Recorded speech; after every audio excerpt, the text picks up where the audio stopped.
Salut les gars, j'espère que vous allez bien. Moi je vais très bien. Là, on va débriefer la victoire du Barça contre la Sociedad 4-0.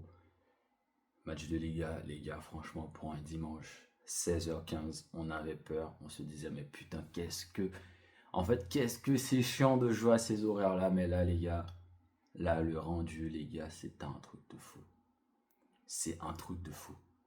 Déjà, match, on va dire dès la 15e minute de jeu, carton rouge pour la Sociedad. Il n'y a plus match, on déroule. Les gars, le but, putain, mais le but, le but de Gérard Martin, les gars, mais qu'est-ce qu'il leur fait la Yamal. Non, mais non, mais ce gamin. En plus, c'est le ramadan, hein. C'est le ramadan. C'est-à-dire, c'était même pas l'heure de couper son jeûne à Lamine, hein. Non, mais Lamine, t'as pas le droit de faire ça. C'est le jeûne. C'est pas encore l'heure de couper ton jeûne. Tu restes tranquille, tu fais pas ça. Non, mais les gars, il y a la passe de Dani Olmo aussi, hein. La passe de Dani Olmo, c'est quelque chose. La petite passe de Dani pour. Non, mais les gars, ça fait plaisir. Ça fait plaisir de voir le Barça dérouler comme ça, les gars. Ça fait très plaisir. 1-0. Et tout de suite derrière, 2-0. Premier but de Casado. Les gars, c'était la journée des premiers, hein, la journée des débutants. But de Gérard Martin, beau but. Casado sur la frappe de Dani Olmo qui est contré. En plus, le pauvre Casado, il essaie d'éviter, hein. Il évite la balle comme il peut, tu vois. Il se dit, j'ai pas fait exprès, Dani, hein, désolé. 2-0. Et là, on déroule, beau match. Les gars, j'ai des choses à dire, j'ai des plaintes.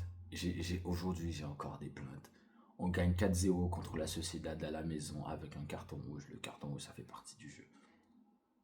Mais j'ai des plaintes. J'ai des plaintes contre Robert Lewandowski. On va me dire qu'aujourd'hui, il n'a pas eu d'occasion nette comme les fois d'avant, ou voilà, où il en rate 2-3. Mais les gars, je suis désolé.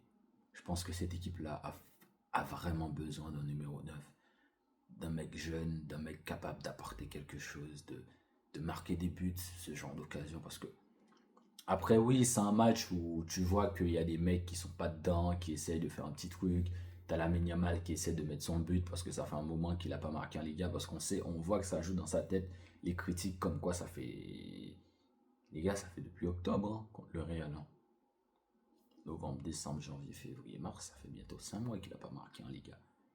Certes, il marque en coupe, il marque en super coupe. Peut-être qu'il a même marqué en Ligue. Je sais plus s'il a marqué en Ligue des Champions, mais ça fait un moment. Il fait un très beau match, la Yamal, quand même. Mais je pense qu'il a un peu forcé sur la volonté de mettre son but.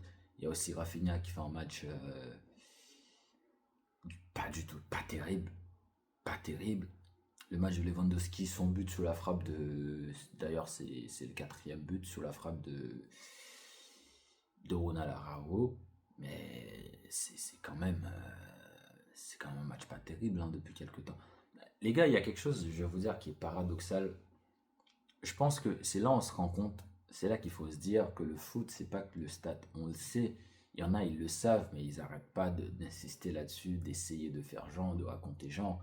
Mais les gars, quand vous voyez un mec comme Robert Lewandowski, qui a 34 buts cette saison au Barça, sa meilleure saison au Barça, c'était la première, je crois, où il met 34 buts. Il lui reste, je ne sais pas combien de matchs de Liga, il lui reste un demi-finale au retour de la Copa à jouer. Il lui reste deux confrontations contre Benfica, une équipe très joueuse en Ligue des Champions. Peut-être probablement un quart de finale de Ligue des Champions à jouer ou plus. Donc il lui reste des matchs pour mettre plus.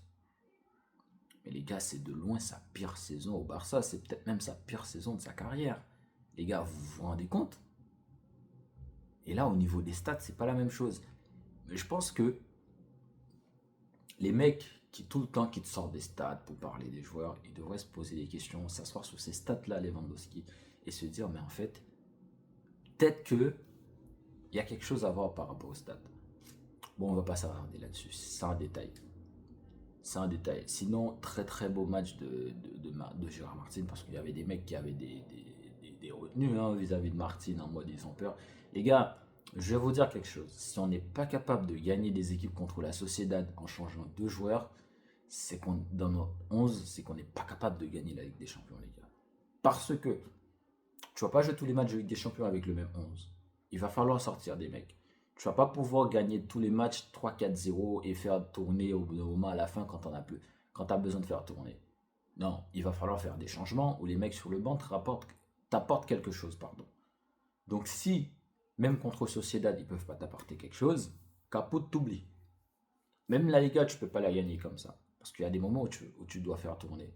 Parce que tu veux gagner la Ligue des Champions cette saison. Tu joues pour la gagner cette saison. Donc si tu veux la gagner cette saison, forcément, à un moment donné, il faut faire tourner.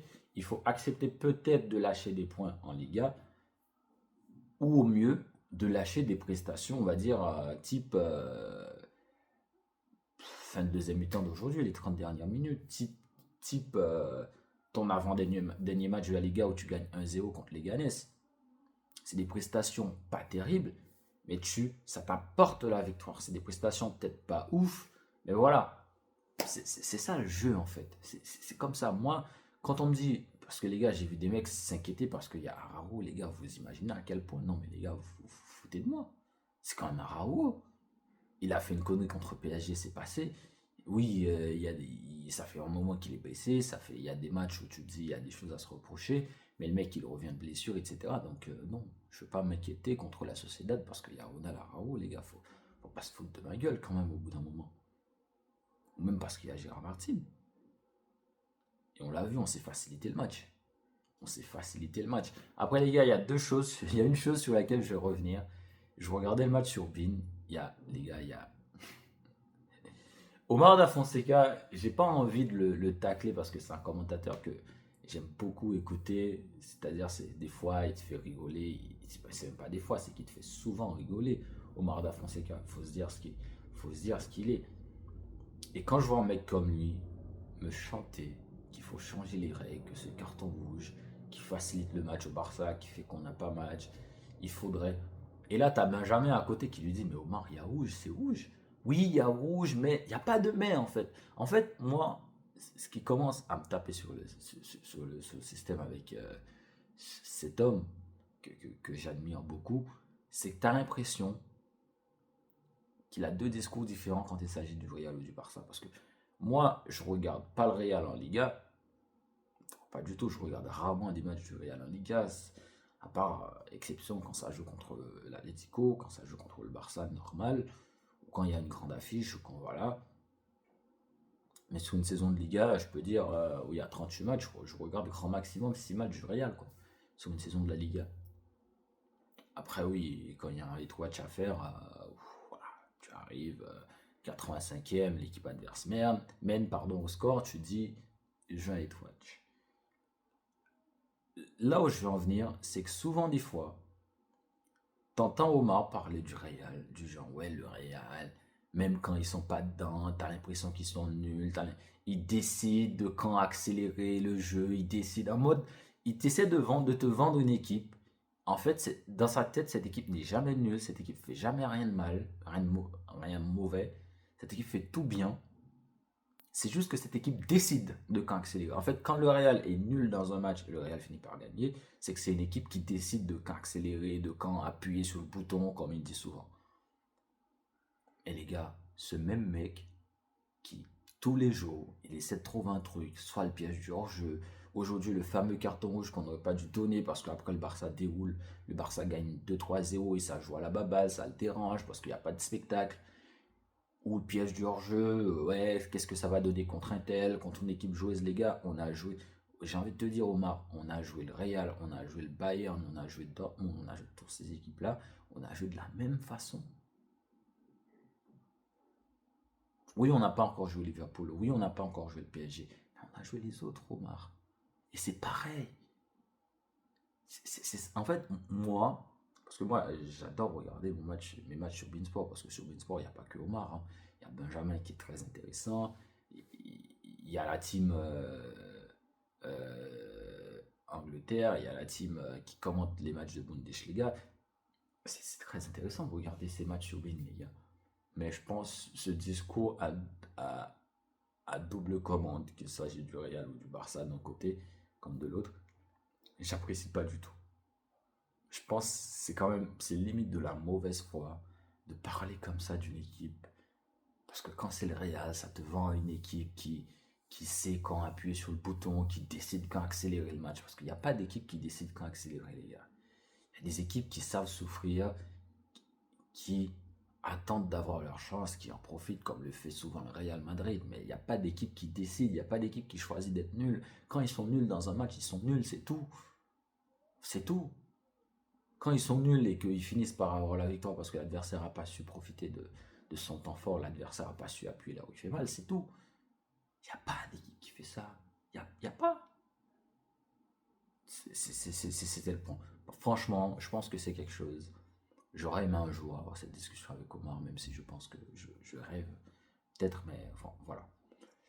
Sinon, les gars, cette semaine, la Ligue des Champions revient. Ah là là là, on joue à Benfica. Je pense que moi, personnellement, il y a des échéances à venir en Liga, comme l'Atlético.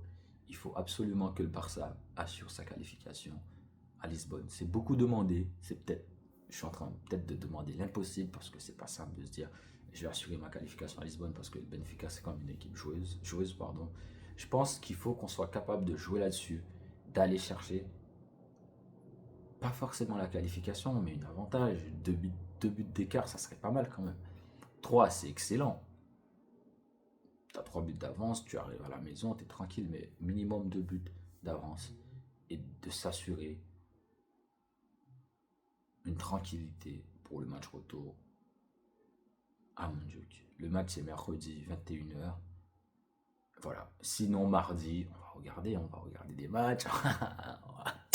Ah, le derby de Madrid. Sinon les gars, je vous dis profitez bien, prenez soin de vous. Et on se retrouve mercredi. Mercredi, je pense. Peut-être gros débrief à venir, les gars. Ciao, ciao.